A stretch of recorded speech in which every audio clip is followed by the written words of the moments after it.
If you have a solid recommendation for a chiropractor with regards to the whiplash I've endured with the Kalani Sitake and BYU football situation, I will gladly take it.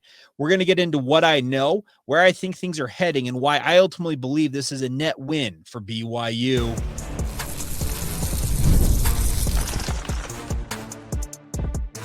You are Locked On Cougars, your daily podcast on the BYU Cougars, part of the Locked On Podcast Network, your team every day. What's up, everybody? Welcome into Locked On Cougars, your daily podcast focused on the BYU Cougars. Proud to be part of the Locked On Network. Thank you once again for making Locked On America's #1 sports podcast network. I'm Jake Hatch, executive producer of the KSL Sports Zone in Salt Lake City, Utah, and a 14-year credentialed media member at BYU.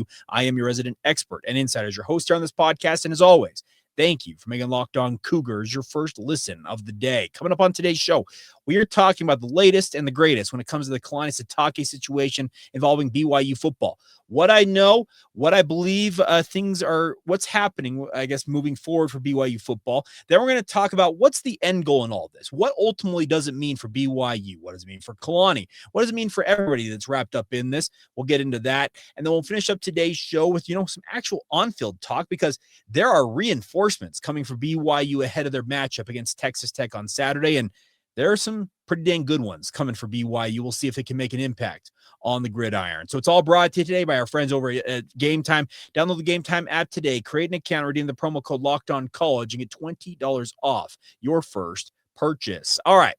So yesterday was a wild day, to put it mildly. I can tell you that my phone has been just burning up, and that's both from me using my thumbs to go back and forth with people, taking phone calls, sending text messages, DMing people. The simple fact of the matter is, it appears at this juncture, and I'm recording this podcast late on Monday night, it's going to come out to you bright and early Tuesday morning, and it very well could have shifted in that time of me recording it and ultimately this show going online, is that I believe that Kalani Sitake has been giving every opportunity to the BYU football program, BYU's athletic department, and ultimately Brigham University itself to make it worth his while to stick around in Provo, Utah. Does that mean that he used Penn State as a pawn? No, I absolutely do believe that there was genuine interest from both Penn State side, and very well probably still is interest from Penn State side in Kalani Sitake. And I also believe that Kalani Sitake harbored some genuine interest in Penn State. Penn State is a blue blood in the bluest of blue blood sense in college football. I know that there are some shady things about how things have operated there in the recent past, but you cannot argue with the fact that they have resources, they've got tradition, they have got just things that every college football fan, coach, administrator would be enticed by. What does that mean that Kalani Sitake would entertain such a thing? Well, as one of I consider them to be a mentor of sorts, has told me time and time again, any leverage is good leverage. And when you can utilize it to help further yourself or further your career, utilize it to the best of your ability. And that's what I believe ultimately this has come down to, is that there are parties on all sides of this trying to leverage themselves into the best position possible. And what that means is that BYU football, they're trying to make sure that they are in the best position possible as a relatively new member of the Big 12 at the Power 4 level, where they can maintain success with or without Kalani Sitake. Kalani Sitake wants to put himself in a position where he ultimately can have the top shelf success that he ultimately envisions for himself and his football program. Which football program is that? That remains to be decided by him. But I believe, as I mentioned, that Kalani Sitake is intent on giving BYU every opportunity to keep him home. Kalani Sitake is a BYU guy through and through. I've got no problem saying that, and he's been very blunt about it. Remember, early on in his tenure, he said he wanted to be the Polynesian Lavelle Edwards. I believe him, and I believe that he was right then and what he was saying, and I believe that very sentiment still exists today. But he also wants to make sure that he has himself set up for success in Provo, Utah. And he looked at it as, hey, if this program in State College, Pennsylvania, which ironically enough, he could have been in, Happy Valley in either place, because that's what the two areas are known as, Happy Valley, ironically enough. that he wants to ultimately win at an extremely high level. And the way to do that is to have the resources around him to be able to succeed at that level. I don't believe that Kalani Sitake is going through this charade or negotiation or whatever you want to term it to be simply to line his own pockets. I am very happy to say that I believe that to be the case. In fact, I would say I pretty much know that is the case. Kalani Sitake is not in it for the money for himself. Sure, he wants to set him and his family and the next generations, plural, up with generational wealth from his endeavors as a head coach, because that is the type of money that can be made in this sport in this day and age. But also, he knows that he is only as good as the guys he has around him. He has put together an incredible group of coaches and off-field staff members that he knows are key, maybe the biggest keys to the success that his football programs have had to date, especially last 2 seasons in the Big 12 Conference. Those are assistant coaches, those are strength and conditioning staff, those are the recruiting staff behind the scenes. Everybody involved in the operation, they play key roles in the success on field for BYU football. And he, speaking of Kalani Sitake, wants those people to be given what he believes they are worth. That is where I think the rub is with regards to the situation. He wants his coaches to have what they feel like is adequate resources, wages, and such to go out there and succeed at an extremely high level. And he is going to see to it, as so far as he is able to make sure that's taken care of. Now, the other thing I think Kalani Sitake knows is of paramount importance right now is having funds to both attract and retain talent. That means players. He wants to do right by his players. He is a player's coach, first and foremost. You can talk to any one of his players that has been in that football program.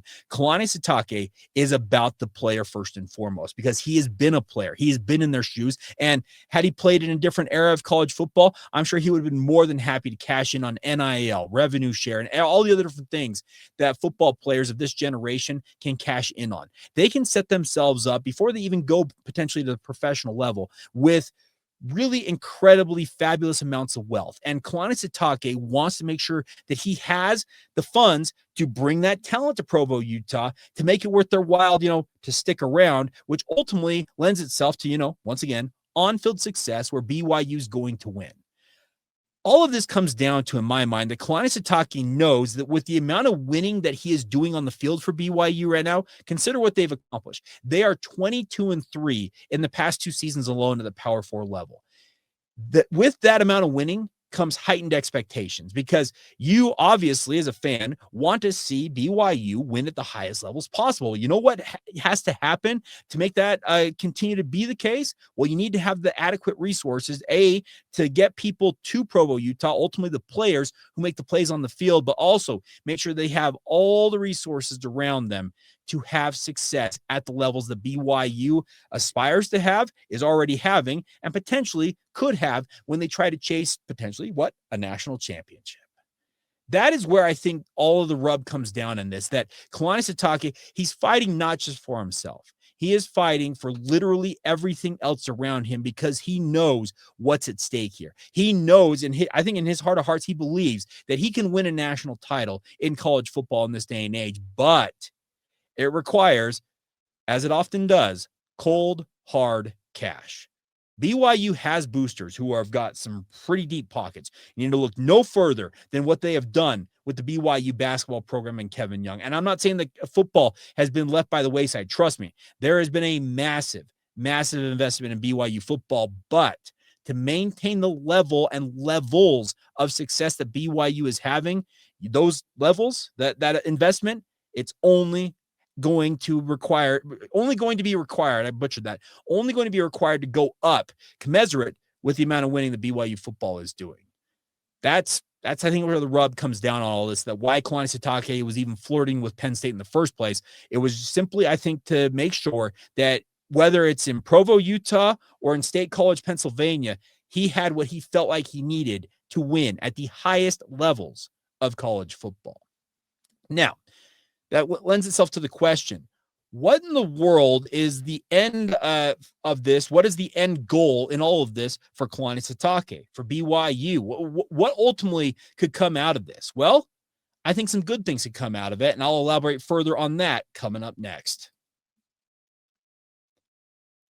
Today's show is brought to you by our new old friends, I should say, at Omaha Steaks. The holidays always feel a little easier when you already know the perfect gift, and Omaha Steaks makes it almost too simple. Whether you're treating yourself this season or sending something memorable to family and friends, Omaha Steaks deliver their handcrafted perfection right to their door. And this week is the best time to jump in because their cyber sale is here, and the deals are absolutely massive. The quality is what you would expect. Incredibly tender steaks, rich flavor, and meals that make hosting or weeknight cooking easier than ever. And the variety is underrated. Steak, burgers, comfort meal sides, desserts. It's one of those gifts that truly fits anybody. You don't have to worry about finding out their size along the way because it's one size fits all. That's the best part about this. Save big on unforgettable gifts with Omaha Steaks today. Visit omahasteaks.com for 50% off site-wide and an extra 20% off select favorites during their cyber sale right now. And for an additional $35 off, use the promo code COLLEGE at checkout. That's omahasteaks.com, promo code COLLEGE. Terms apply. Check out their website for more details. Thank you once again for making Locked On Cougars your first listen of the day. Appreciate all of you for being with us and making Locked On America's #1 sports podcast network. And I will just say a public thank you to all of you who reached out yesterday. Whether you did or didn't, maybe you considered doing it. I have talked to people that I have not talked to, in some cases, quite literally years, in regards to this Kalani Sitake situation. And honestly, I'm a people person first and foremost. Much like Kalani Sitake, it's what makes me go. So thank you to all of you who reached out. And if I did not get back to you in a timely fashion, I will endeavor to do so. But I think I've done it for the most part with most people who've reached out. But it's been a crazy couple of days. There's no doubt about that. So getting back to the premise at hand here. What's the end goal in all of this for BYU? What's the end goal in all of this for Kalani Sitake? And I may have already kind of spoiled the surprise with what I talked about earlier on in today's podcast. But Kalani Sitake, he wants to win, and ultimately he wants to bring glory to BYU football. The tough part is it comes at a really inopportune time because, might I remind you guys, BYU football has a game to play this weekend. Yeah, they are going to play in the Big 12 championship game. And in so many different respects, this single game, man, I'm trying to think just in terms of the stakes on it and everything, it feels like it's the biggest game since 1984 in that Holiday Bowl. It really does feel like this is the biggest game in 41 years? And that's 2 generations plus that have not seen a game of this magnitude. And the sad part is that game, which we'll talk more about here in a moment with some thoughts I have on the roster composition for BYU and reinforcements coming to that roster, is it's being overshadowed, unfortunately, by a coaching situation that obviously requires a lot of attention and make sure that everything is hunky-dory to make sure that BYU hopefully can go have success on Saturday. So bear with me for a minute as I try and talk through what I'm trying to get to here. But the situation at hand is it feels like the way things are being handled here at BYU feel like they could have been handled better. And I don't think it's necessarily anybody's fault because we've already seen, look at Ole Miss, for example. Ole Miss lost their head coach to LSU with him thinking that he was going to be able to coach the Ole Miss Rebels while also, speaking of Lane Kiffin, being the head coach of the LSU Tigers and starting to put together a staff, recruit players, and all that type of stuff. And Ole Miss, to their everlasting credit, said, yeah, no way in Hades are you going to do that very thing. You are going to move aside, and we're going to promote your lieutenant, speaking of Pete Golding, the defensive coordinator, to be our head coach. And we're just going to move forward as is. Had things gone differently, it feels like, and heck, like I said, this could change and this could be outdated the second it hits the air. But had things been different for Kalani Sitake, and had he ultimately decided that State College, Pennsylvania, and Penn State is where he was going to go, well, I think you would have seen a very similar circumstance at BYU where the defensive coordinator, in this case, Jay Hill, assumes the role of head coach for BYU. And they say, Kalani, thanks for everything, but get out.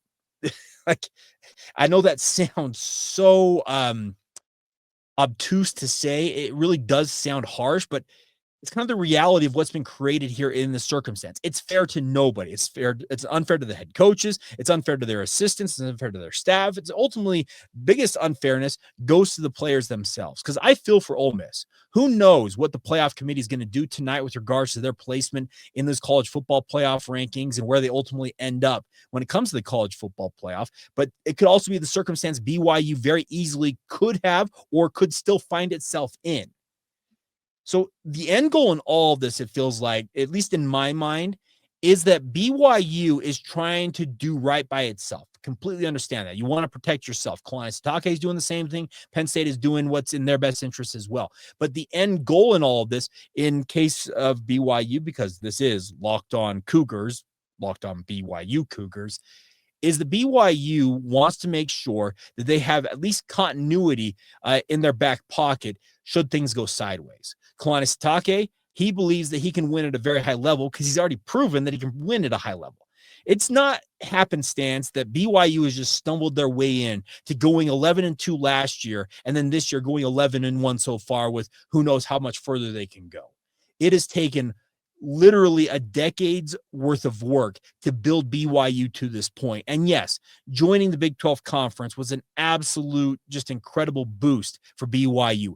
NIL, the transfer portal, all the different mechanisms, revenue share and the like, to be able to add talent and add top-tier talent at that to your roster have been a boon to BYU being able to do what it's done so far. But the end goal in all this is that BYU wants to get back to where it was in 1984. They want to win national titles, plural. They have won. They want more. Any of you Cougar fans who in your heart of hearts think of what you ultimately want to see BYU football do, isn't it to hoist the hardware? Isn't it to be seeing Kalani Sitake or whoever the head coach is hoisting that trophy on the biggest stage in college football in what will now be kind of mid-January? Because I think we're playing the title game like January 20th. But you want to see BYU hoisting that trophy. And it feels like they are closer than they have been in quite literally 4 decades. So you can't lose sight of what BYU is trying to accomplish here. And yes, the circumstances are inopportune with regards to having like I said, maybe the biggest game in 40 plus years being overshadowed by a head coaching situation that is unfortunate, but it's also kind of just part of the reality of college football in this day and age. But I do think that everybody, and I mean sincerely everybody involved in this, understands where BYU is and kind of looking at it and saying, we're this close. What do we need to do to get over the top here? And I think that's why all parties, as I said, involved in all of this are ultimately trying to look out for their best interest, because it comes down to winning. Like that's what, in the end, as a sports fan, we are absolutely tribal and we support our teams. In this case, BYU. In other cases, it might be Ole Miss. In other cases, it might be Penn State. Heck, right up the road, we got the University of Utah as BYU's our tribal.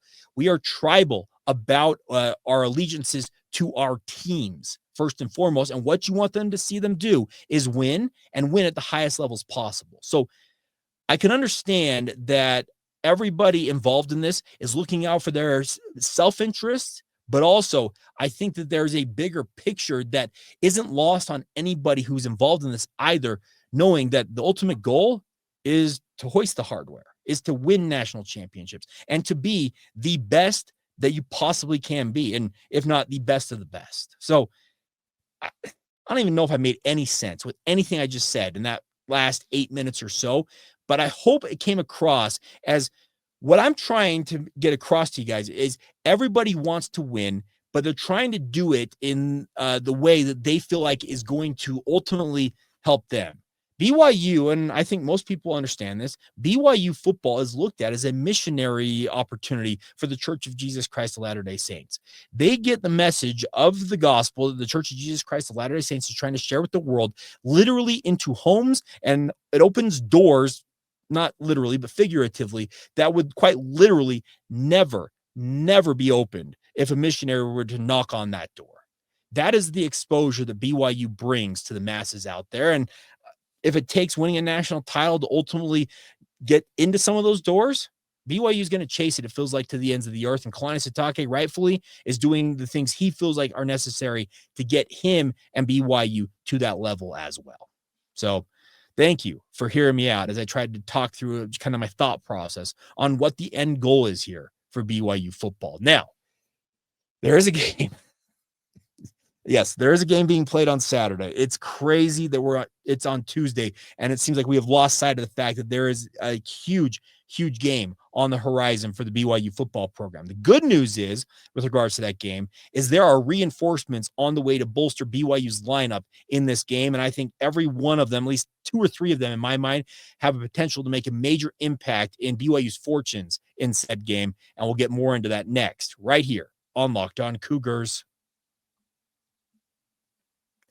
Today's show is brought to you by our friends over at Game Time. Now, the World Cup is coming back to North America this year. I don't think I have to tell many of you about that. It's the first time since 1994, and there's 48 teams for the first time ever. It's going to be absolutely massive, but let's be honest, getting tickets is probably going to be the hardest part. That's where Game Time, their app, is clutch, finally giving fans the real advantage when it comes to snagging the seats that you want. The best part is with Game Time, you can track your price drops in real time, get alerts when great seats open, and buy tickets the moment they hit the app. Puts the power back in your hands as a fan. It makes going to the World Cup realistic instead of what feels like it might be impossible. You pull up the app, the layout makes it super simple to scroll through the matchups and compare your seat views along the way. Prices include fees right up front, which is my favorite feature about the app. No last second surprises at checkout. And the best part is you can pick a game, tap a section, have your tickets locked in within literally minutes. No confusion, no hunting for the fine print along the way. So take a guess, we're going to buy your World Cup tickets and every match, concert, or event along the way with Game Time. Download the Game Time app, create an account, redeem the promo code LOCKEDONCollege, you get $20 off your first purchase. Terms apply. Again, download the app, make an account, and use the promo code LOCKEDONCollege for $20 off. Swipe, tap, ticket, go. It's all courtesy of Game Time. Thank you once again for making Locked On Cougars your first listen of the day. Now, I say this all the time. You want to be a part of the Locked On Cougars Insider Group so you get the inside intel on what I'm hearing quite literally in the minutes that I'm hearing it. That's what happened yesterday. Any of you who signed up for the Locked On Cougars Insider Group, I sincerely hope that you enjoyed all of the updates I passed along yesterday. I feel like I was doing my absolute darndest to make sure you were up to speed on everything I knew about the situation, literally when I knew it. If you want that inside intel, join the Locked On Cougars Insider Group. There's a link in the show notes below, whether you're watching this on YouTube or listening to it wherever you get your podcast. Click that link, sign up. You get 14 days of a free trial to see if it's worth your while, and it's just $5 a month to be a part of the group beyond that. So join us today, get the inside intel that you crave, and keep apprised of everything going on around Kalani Sitake and BYU football with the Locked On Cougars Insider Group. All right. So BYU football plays a game on Saturday. Surprise, breaking news. Okay, just kidding. No, the situation at hand here is BYU is going into an absolutely pivotal matchup against Texas Tech. Win and you're in. Speaking of, if you win this game, speaking of BYU, you are going to the college football playoff. You have your chance, quite literally, for the first time since you won that national title in 1984, to play for the national championship. The door is right there. All you got to do is kick it down. Now, kicking that door down sure feels like it's going to be pretty darn difficult because Texas Tech, they are formidable. I've got no qualms in saying that this would be one of the finest wins, if not maybe the finest win in Kalani Sitake's tenure at the helm of the BYU football program, because just looking at how Texas Tech is constructed, how BYU performed last time against Texas Tech, it sure feels like it is a major uphill climb to win this game, but it's not impossible. That's why they played the games. These are not decided on paper. It's why you put the ball on the field, spot the ball. Let's see how it all goes down.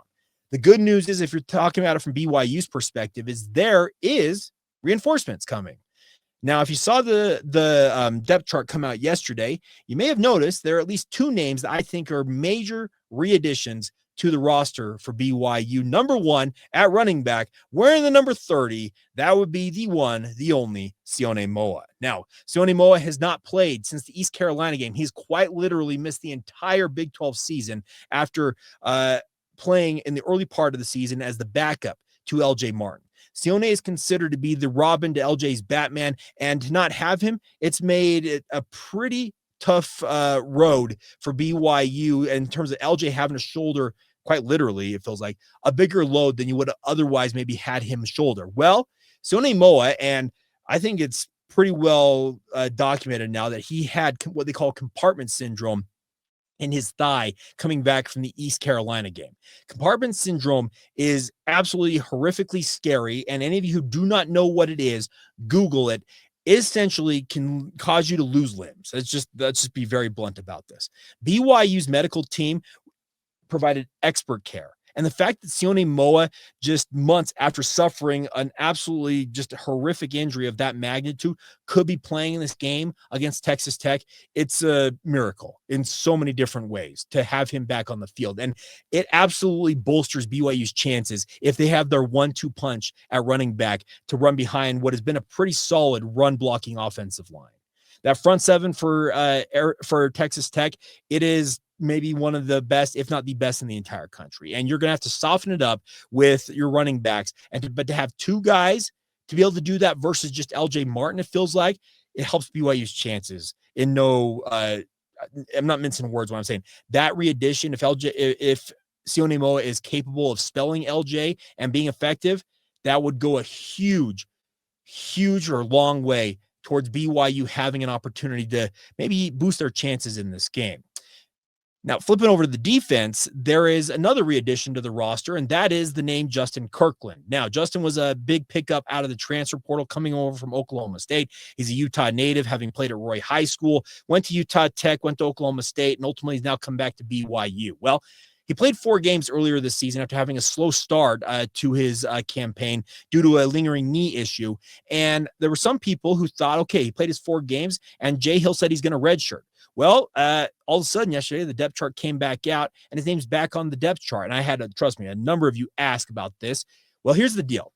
Postseason games of this variety, speaking of championship games, bowl games, playoff games, any postseason game of any variety as of 2024 no longer count against redshirt rules. So Justin Kirkland, he is planning on redshirting and coming back next year with the whole thought of playing, like a full season, 12 plus games for BYU.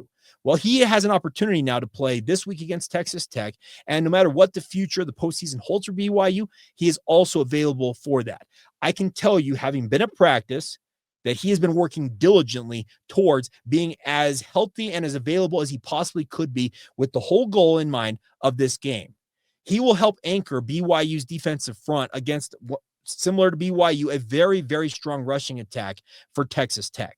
Having him in the middle at 340, whatever they list him at pounds, it's nice to have that, to have him as a rock in the middle that you can throw out there on the field in short yardage downs and distances, and just to essentially put a wall up in the middle of the defense for BYU. That will help Keanu Tanavasa be better. That'll help John Tamoya-Peo be better. It will help BYU's entire defensive line play better, knowing that Justin Kirkland is there to take on double and triple teams, and he relishes playing that style of football. You just ask him about it. He chuckles. He's like, this is my favorite thing to do. I love just getting down and dirty in the trenches. It's nice to have that coming back for BYU. These are the reinforcements. And I'm not saying that it's going to put BYU over the top, because as I mentioned already, it is an uphill climb to be very serious about how much of a challenge I look at Texas Tech as being. But the nice part is there are players coming back that should help BYU boost their opportunity. The other thing is LJ Martin being 100% or it's close to 100%, far more healthier than he was the first time BYU faced off against Texas Tech. That helps them as well. So it sure feels like BYU is in as good a position, it feels like, as they could hope for going into this game. Will it be enough? TBD. And in many respects, I don't even know if it will be enough, but all you can hope for is that these guys coming back to the lineup, and I've just kind of highlighted 2 or 3 of them that are coming back to the lineup here, because I haven't even talked about a guy like Waylon Lapuaho, who could bolster BYU's offensive line, because Waylon's been a mainstay for BYU at left guard when he's been available, but he's been kind of beset with injury this season. Let's say he comes back in his full go. That only makes BYU's offensive line that much better, thereby also lending itself to LJ Martin and Sione Moa being more effective in their roles as running backs. All of this works in concert with one another, but to have as close to 100% healthy roster as BYU has had quite literally in months, I'm just saying it gives BYU more than a fighting chance than I would have thought they had maybe just a week ago as they get ready for this Texas Tech game. So, think we covered a lot today. So thank you, honestly, for all of your support. I don't know what I would do without you guys being a part of this literally every single day. To the dozens of you who joined the Locked On Cougars Insider Group in the past 48 to 72 hours, thank you. Thank you for trusting me with that money, because it's I know it's $5, but it's still money that you guys work for literally every single day, and you're sharing it with me. And that supports what I do here on the podcast, and it furthers what we're doing ultimately with this platform. So huge week ahead. We got plenty to discuss, and I'm still planning on catching up with Chris Level from Locked On Texas Tech for a crossover edition to kind of get into the weeds when it comes to this matchup. Drake Toll, I know that he wants to do a show as well. We got a lot of content coming down the pipe. And oh, by the way, yours truly, I'm planning on being in Dallas this weekend for that game to cover it as best I possibly can. And you want to talk about where that money that you guys invest in this podcast goes? It goes exactly to this, reinvesting in what we're doing and allowing me to go out to Dallas, Texas to cover this game, because it quite literally might be the biggest game in 4+ decades of BYU football. All right, that is going to do it. As always, truthfully, thank you for making Locked On Cougars your first listen of the day. If you have not done so already, make Locked On Big 12 your second listen of the day. Drake's doing an incredible job covering all things across the Big 12, and also, obviously, plenty to talk about with regards to Kalani Sitake and the BYU head coaching situation, but BYU football in general. Check that out. And as always, once again, thank you for being an everydayer right here on the Locked On Cougars podcast.